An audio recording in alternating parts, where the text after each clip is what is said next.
अगर जाति पात होता तो ये कैसे परिवर्तित हो पाते? विचार करिए, बड़ा ही मतभेद होता है। आजकल देखते हैं कुछ नेता अपने सिर्फ तुच्छ से लोगों में ख्याति पाने के लिए कि थोड़ी सी ख्याति मिल जाए लोगों का, गालियां भी उतनी मिल रही उन्हें, गालियों पे ध्यान नहीं दे रहे हैं कि गालियां कितनी मिल रही हैं, विवाद कितना कर रहे हैं, वो अर्थ का अनर्थ कर रहे हैं भैया। अभी हाल फिलहाल अभी भी वो अभी घटना में चल भी रहा है, ढोल गवार शूद्र पशुनारी सकल ताड़ना के अधिकारी, चल रहा है कि नहीं चल रहा है विवाद में, ये चौपाई बड़ी विवाद में चल रही है। लेकिन इसका भाव समझिए, ये अवधि भाषा महाराज, कहा गया है कि कोस कोस पे पानी बदले 3 कोस पे वाणी, बदलता कि नहीं, ये पुरानी कहावत है। जहां हम जाएंगे वहां पे जब उस प्रकार का जो व्यवहारिक शब्द है उसी का तो प्रयोग किया जाएगा कि नहीं किया जाएगा। लेकिन मूर्खों को कौन समझाए कि जिन ग्रंथों में स्त्रियों की सम्मान की बात हुई,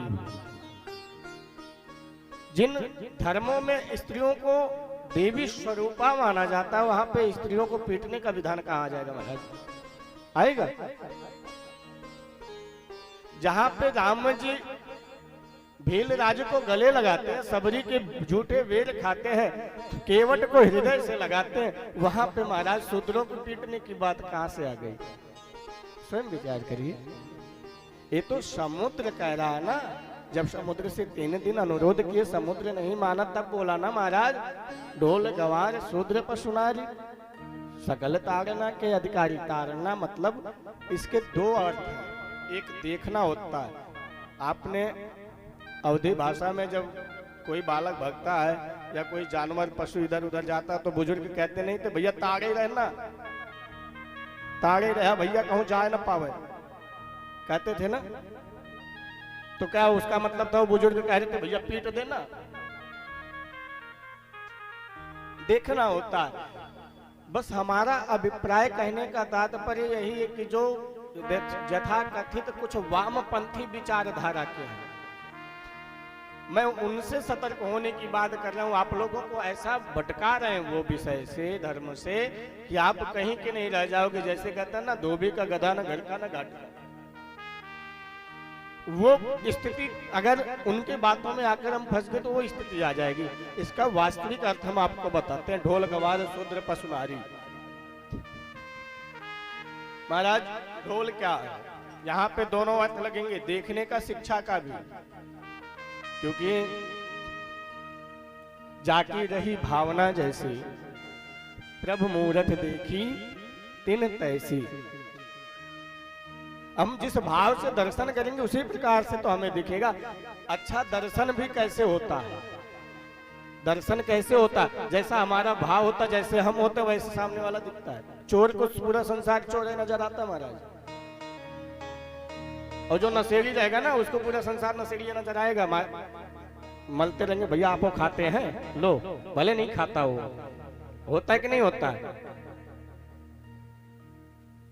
जो आचरण विहीन व्यक्ति रहेगा उसको पूरी संसार आचरण विहीन लगेगा, क्योंकि वह स्वयं ऐसा है। जो जैसा होता है, जैसे जिसकी सृष्टि होती है वैसे उसकी दृष्टि होती है। तो यहाँ पे कहने का तात्पर्य यह है भैया, द्वापर में त्रेता में असुर थे तो कलयुगों में तो असुर होंगे। अब का वो अलग से 4 सिंह लगा के थोड़ी ना आएंगे। असुर 4 सिंह वाले नहीं होते हैं। बाबा गोस्वामी जी लिखते हैं, शंकर जी कहते हैं माता पार्वती से, माना ही मात पिता नहीं देवा, माने ही मातु पिता नहीं देवा, साधुन संगे करवा वही सेवा, साधुन संग करवा वही सेवा, माने मातु पिता नहीं देवा, माने मातु पिता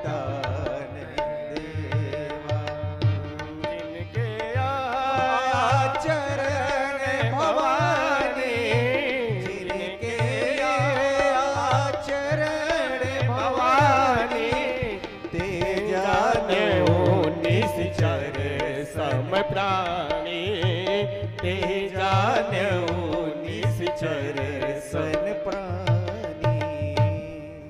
महाराज कहते हैं, भोलेनाथ स्वयं कहते हैं, भवानी सुनो जिनके आचरण भवानी, कोई अलग से नहीं कह रहा, भगवान भोलेनाथ स्वयं, कि जो अपने माता पिता को न मानता हो। आज जान लो कि असुर कौन है कलयुग में। अब सोचो कि बड़े बड़े दांत हो जाए, दो चार सींग निकल आवे, दो चार हाथ हो जाए, तो वो असुर नहीं है। स्वभाव हमारा हमें असुर बनाता है। जो अपने माता पिता के वचनों को न मानता हो, जो अपने माता पिता से अपनी खुद की सेवा करवाता हो, जो साधुओं से अपनी सेवा लेने की चेष्टा रखता हो, साधुओं का अपमान करता हो, साधु सन करवाओ वही सेवा, मां नहीं माता पिता नहीं देवा। जो अपने माता पिता को न मानता हो, तिरस्कार करता हो, देवताओं का तिरस्कार करता हो, ग्रंथों का तिरस्कार करता हो, ते जाने निश्चर सम प्राणी। जिनके आचरण होंगे वो निशाचर ही होंगे महाराज। तो आज दो चार निशाचर कूद रहे बेचारे, तो कूदने का फर्क पड़ता है, इनका भी अंत होगा। कहा जाता है जब विनाश काले विपरीत बुद्धि, जब विनाश का समय आता है तो इंसान के अंदर क्या होता है, वो ब्राह्मण से, भक्त से, संत से, ग्रंथ से, धर्म से विरोध करना प्रारंभ कर देगा। क्यों? क्योंकि उसका विनाश का समय आ जाता है। एक छोटा सा एग्जाम्पल देता हूं, मुलायम सिंह यादव जी का लीजिएगा। उन्होंने अयोध्या में जब गोलियां चलवाए थे कार सेवकों पर, उनकी क्या दुर्गति हुई है। महाराज कितने दिन हॉस्पिटल में रहे, कोई बचा पाया क्या? कितने रुपया बना के रखे, कोई सुख सुविधा ले पाए क्या? ले पाए? नामो निशान मिटती चली जा रही है पार्टियां की। कांग्रेस को देख लीजिए, जिन्होंने राम जी के प्रति, अपने धर्म के प्रति तमाम शत्रुओं को उत्पन्न किए, राक्षसों को उत्पन्न किए, उनका देखिए क्या गति हुआ जा रहा है। एक सीट के लिए भी परेशान है बेचारे। गलत तो नहीं कह रहे, एग्जाम्पल हम साक्षात दे दे रहे हैं आपको। महाराज अपने इस सनातन धर्म में लोग इतने दयालु होते हैं, क्योंकि सनातन धर्म हमें दया सिखाता है, मनुष्यों के प्रति प्रेम सिखाता है, कि कोई कुछ भी आता मुंह उठा के बोलना प्रारंभ कर देता है इसके प्रति। लेकिन प्यारे, जीवन में याद रख लेना, परमात्मा ने अगर कथा कहने का दायित्व तो हमें प्रदान किया है, तो समझाने का भी दायित्व तो हमें प्रदान किया है, कि जीवन में विश्वास अवश्य करना, लेकिन अंधविश्वास मत करना। परमात्मा पर विश्वास होना चाहिए। भगवान की पूजा करो, भक्तों की सेवा करो, मनुष्यों की सेवा करो, किसी भी कास्ट का उससे मतलब नहीं है। मनुष्य है तो सम्मान करो उसका। राम राम कहोगे तो गाली नहीं देगा, राम राम आपसे भी करेगा। करेगा कि नहीं करेगा? लेकिन कुछ लोग क्या होते हैं कि कुछ लोग आते हैं, भैया कहते हैं, झाड़ फूक करते हैं, भैया ये पुड़िया लेके चले जाओ, आप करोड़पति हो जाओगे। महाराज अगर वो करोड़पति करने वाला पुड़िया होता तो सबसे पहले हुए करोड़पति होता, काहे पुड़िया देता? अगर वो करोड़पति करने वाला वो पुड़िया होता, ताबीज होता, तो सबसे पहले वो खुद को करोड़पति नहीं कर लेता, क्यों बांटता फिरता। ये सब अंधविश्वास है, इस पे मत भागा करो। हमारा ग्रंथ नहीं कहता, तंत्र मंत्र की शक्तियां होती हैं, लेकिन जिनके पास शक्तियां होती हैं वो प्रदर्शन नहीं करते महाराज। अगर प्रदर्शन कर भी रहे हैं तो धर्म को लेकर करेंगे, अनर्थ करते हुए नहीं करेंगे महाराज, लोगों के जन कल्याण के लिए करेंगे। हाल फिलहाल में हमारे सनातन को इतना टारगेट किया जाता है हर विषय पर, छोटे छोटे विषयों को लेकर। तो मैं चर्चा का कर जाता, ढोल गंवार शूद्र पशु नारी। शिक्षा का जब अभाव होता है जीवन में, तभी ऐसे उल फिजूल हरकतें हम करना प्रारंभ करते हैं। तो संतानों को शिक्षित बनाइए। ढोल, अभी मान लीजिए तबला पर भैया बैठे, अगर पढ़े लिखे ना होते तबला के बारे में, जब पीटना प्रारंभ करते आप ही नहीं पीट देते कि नहीं पीट देते? पहले कहते रुको, पहले हम तुम्हें पीट रहे हैं। क्यों? क्योंकि जब बेसुरा बजाएंगे तो कौन सुनेगा। तो इन्होंने शिक्षा किया। और अच्छा, ढोल को बार बार देखा जाता है कि कहीं इसका स्वर ऊपर नीचे तो नहीं हो रहा, तो यहाँ पे देखने और शिक्षा का दोनों भाव लगता है। ढोल गंवार, गंवार किसे कहते हैं पता है आपको? जिसके अंदर सोचने समझने की शक्ति ना हो। तो गंवार को मारने का अभिप्राय नहीं दिया। अभी आप किसी गंवार को कार्य करने को कह दोगे, तो अगर उस पर आप ध्यान नहीं दोगे, उसको देखोगे नहीं, तो क्या करेगा? आपके काम को बिगाड़ देगा ना, कि नहीं बिगाड़ देगा?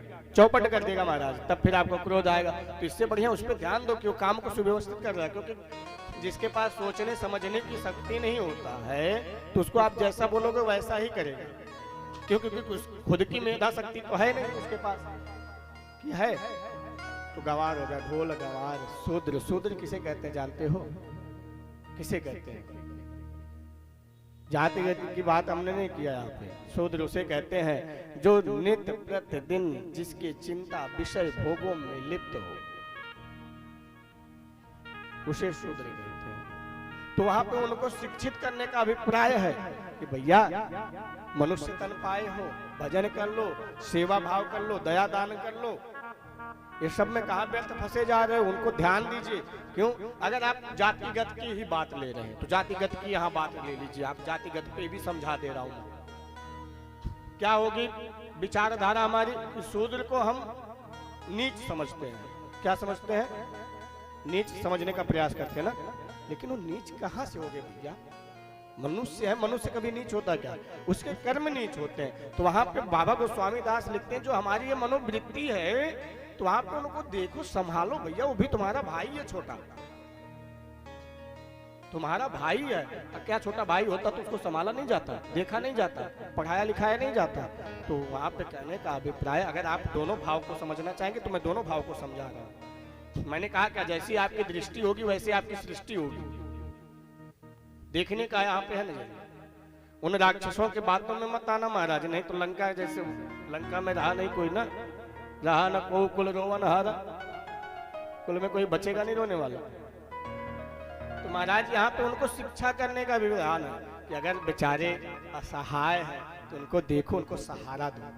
कारण यही है कि आज जो धर्म परिवर्तन हो जा रहा ना, कारण समझ लीजिएगा, जो धर्म परिवर्तन हो रहा कारण यही है कि हम अपने घर में 10,000 रुपए की होली का रंग बर्बाद कर देंगे, लेकिन अगर बेचारा वो गरीबी के कारण अपने घर में खुशियां नहीं मना पा रहा तो 10,000 में से सोच ये नहीं विचार करेंगे चलो हम 5,000 का उत्सव मना लेते, 5,000 उसको दे दें, उस हमारे बगल वाले का, उसके घर में भी खुशहाली आ जाएगी। कारण यही है।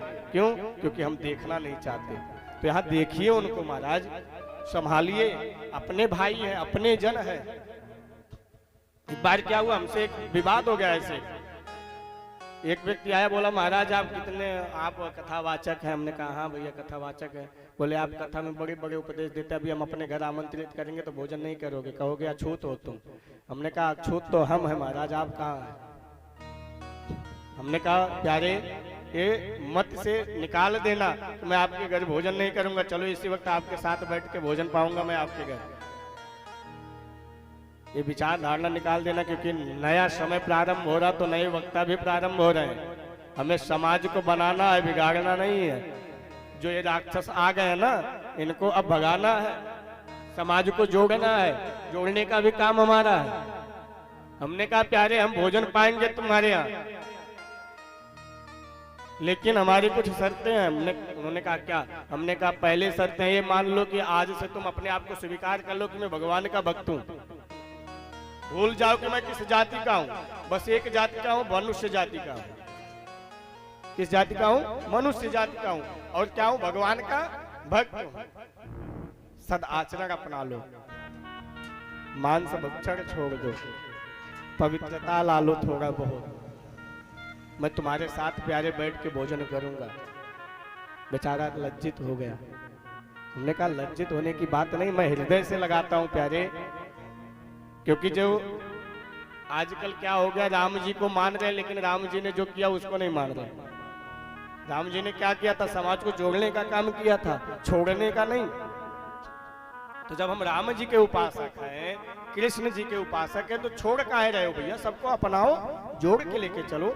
अगर मान लीजिए ब्राह्मण जाति विरोध ही होता तो विवाह में हर जातियों का काम लगता है, सबके घर से कुछ ना कुछ आता है। आता कि नहीं आता? अगर ब्राह्मण जाति विरोधी होता तो उनको क्यों अपने हर जगह स्थान देता? देता क्या? कुछ मत भ्रष्ट बुद्धिहीन प्राणी आ गए, वो भी कहते हैं ब्राह्मण जाति बनाए हैं। ब्राह्मण जाति नहीं बनाए, जाति हम आप अपने आप से विभाजन कर लिए। हम तो 4 वर्ण की व्यवस्था में थे। महाराज शूद्र हो गया पशु। पशु को यहाँ पे देखने का विचार है कि देखिए, अगर आप उसको छोड़ दिए तो उसको देखते रहे, किसी का नुकसान न कर दे। नारी, आजकल कुछ लोग हो गए हैं कि माताओं पर हाथ उठाते, बहनों पर हाथ उठाते, अपने आप को बहुत बड़े पुरुष तत्व समझते कि हमारे अंदर बहुत बड़ा पुरुषार्थ है। मर्द जिसे कहते हैं, मर्द समझते हैं अपने आप को। अरे धिक्कार है ऐसे मर्दानगी पर कि आपको अपने माताओं पर, बहनों पर हाथ उठाना पड़े। स्त्री को कभी मारने का विधान नहीं दिया गया। अच्छा, कुछ बच्चियां हमसे, बहनें, माताएं हमारी कहती, महाराज शास्त्रों में बहन बेटियों पे पर्दा का विधान इतना क्यों किया गया? आज मैं आपको समझा दूं, एक एग्जाम्पल समझिएगा। अगर बाहर आप कोयला हो, सरिया रख दीजिए तो उसको कोई सुरक्षित रखेगा? पड़ा है, पड़ा रहने दीजिए, कौन लेके जाएगा? कोई नहीं ना। आपके पास एक हीरा हो तो हीरा को आप कैसे रखोगे? तिजोरी खोलोगे, तिजोरी के अंदर एक तिजोरी और बनवाओगे, उसके अंदर एक छोटी सी और तिजोरी बनवा के और तमाम सैकड़ों पासवर्ड लगा दोगे कि कोई उस हीरा को देखने तक न पाए। तुम कहने का अभिप्राय, हमारी माताएं बहनें हमारी भारत की हीरा है, और हीरा को कैसे रखा जाता, बड़े संभाल कर, किसी को दृष्टि की, दुर्बुद्धि का दृष्टि न पड़ जाए उन हीरे पर कि उसको कोई चुरा ले जाए। इसीलिए विधान बनाया गया है। और पुरुषों को तो कोयला है, चाहे जहां फेंके रहो, पड़े रहे। बोले भक्त वत्सल भगवान की जय हो। लेकिन आप लोगों से निवेदन है, बच्चों को संस्कार दीजिए। बेटियों पे हम बहुत प्रबंध लगाते हैं, बहुत नियम लगाते हैं, सशक्त करते हैं कि बच्ची ऐसा रहना, ऐसे करना, ये करना, वो करना। कभी बेटों को समझाया आपने कि बेटा घर से बाहर निकल रहे हो? मैया, आपने कभी समझाया? आप लोगों ने कभी समझाया अपने बेटे को कि बेटा घर से बाहर निकल रहा, लेकिन अपनी दृष्टि को अपने नियंत्रण में रखना? क्योंकि घर से बाहर निकलते समय याद रखना, तेरे घर में भी माँ बहन है, तभी दृष्टि उठा के किसी के ऊपर देखना। कभी आपने सिखाया? बच्चियों पे तो बड़ा कानून आपने लगा दिया, बड़ा नियम लगा दिया, लेकिन अपने बेटों पर कभी आपने लगाया? बेटे को कभी समझाया आपने? बेटा किसी लड़की से बात कर रहा है तो उससे हंस के बात करोगे, किससे बात कर रहे हो? तो बताएगा पापा मम्मी हमने इससे बात कर रहा है। कोई बात नहीं, बड़े हंस के स्वीकार करोगे। वही बिटिया किसी से बात करने लगेगी तो महाराज ऐसा आताताई बन जाओगे कि पूछो नहीं। क्यों भेदभाव? क्यों? बेटे पे भी अंकुश लगाओ, क्यों कर रहे हो बेटा ये सब? भविष्य पहले बनाओ, अपने आचरण, विचार, भविष्य, सुंदर भविष्य जब अपना बना ले जाओगे, फिर ये सब करोगे, फिर समस्या नहीं होगा किसी के जीवन के साथ। बच्चों को सीख दीजिए, कभी भी किसी के जीवन के साथ कोई खिलवाड़ न करें। जो आजकल के बच्चे बच्चियां ना, ये दिखावा का प्रेम करने लग गए हैं। दिखावा का प्रेम महाराज, वास्तविक प्रेम जब हो जाता ना तो तन से नहीं होता, हृदय से होता वास्तविक प्रेम। और प्रेम केवल ईश्वर से होता, मनुष्य से नहीं होता महाराज। और दिखावटी प्रेम के चक्कर में अपने जीवन को, भविष्य को बर्बाद कर ले रहे हैं। आए दिन सुनाई देता कहीं कोई आत्महत्या कर ले रहा, कोई किसी का गला काट दे रहा। कहाँ है?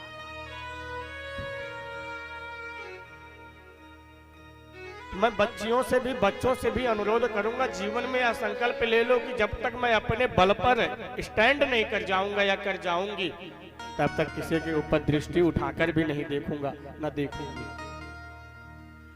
बस मेरा लक्ष्य मेरे सामने होना चाहिए। आप एक एग्जाम्पल सोचिए, लोग कहते हैं कि बच्चियों को क्यों मना करते हैं? अर्धनग्नता का जो दिखावा हम लोग करते हैं ना महाराज, ये भी कहीं ना कहीं हमारे विनाश का कारण है। आप छोटा सा एग्जाम्पल लीजिएगा, उदाहरण, एक मोबाइल आप लेते हो, उसमें कितने कवर लगा डालते हो? कवर क्यों लगाते हो आप? सुरक्षा के लिए ना। इसलिए वस्त्र क्यों पहना जाता है? तन की सुरक्षा के लिए पहना जाता है, ना कि तन को दिखाने के लिए पहना जाता है। एक मोबाइल की सुरक्षा के लिए आप हजारों का कवर खरीद के पहना देते हो, उसको पूरा ढक देते हो, फ्लिप कवर लगा लेते हो कि डिस्प्ले तक न दिखे, और शरीर का प्रदर्शन कर रहे हो जो बहुमूल्य है, अनमोल है। तो स्त्रियों को सम्मान करिए। जो हम लोग भेदभाव करते हैं, बच्चियों को नहीं पढ़ाते हैं कि अरे बच्चियां पढ़ लेंगी, हमारी माताएं पढ़ लेंगी तो क्या करेंगी, घर का चूल्हा बर्तन क्यों करना भाई घर का। अर्धांगिनी कहा गया इनको, आधा अंग है आपके, आधा अंग को बाहर फ्रीडम है कि आप ग्रोथ कर सकते हो, बढ़ सकते हो, विकास कर सकते हो, आधे अंग को नहीं है। वो आपकी नौकरानी नहीं है महाराज, अर्धांगिनी है। क्योंकि जो हम मिसबिहेवियर करते हैं, गलत काम करते हैं, ये नहीं करना चाहिए। ढोल गंवार शूद्र पशु नारी, इसलिए स्त्रियों को, माताओं को, नारियों को पढ़ाने का प्रावधान है, यहाँ पे शिक्षा देने का प्रावधान है। इनको शिक्षा दीजिए, इनका देखभाल करिए। समझ गए इस चौपाई का भाव है। जातिवादी पे नहीं है, क्या होता अध जल गगरी छलकत जाए, वही हाल है राक्षसों का, निशाचरों का बोलते रहे। हमें उन तुच्छ राक्षसों से कोई प्रभाव पड़ने वाला नहीं, क्योंकि हमारा सनातन इतना मजबूत है। सत्य परेशान होता है लेकिन कभी पराजित नहीं होता। बोलिए आनंद कंद भगवान की जय हो।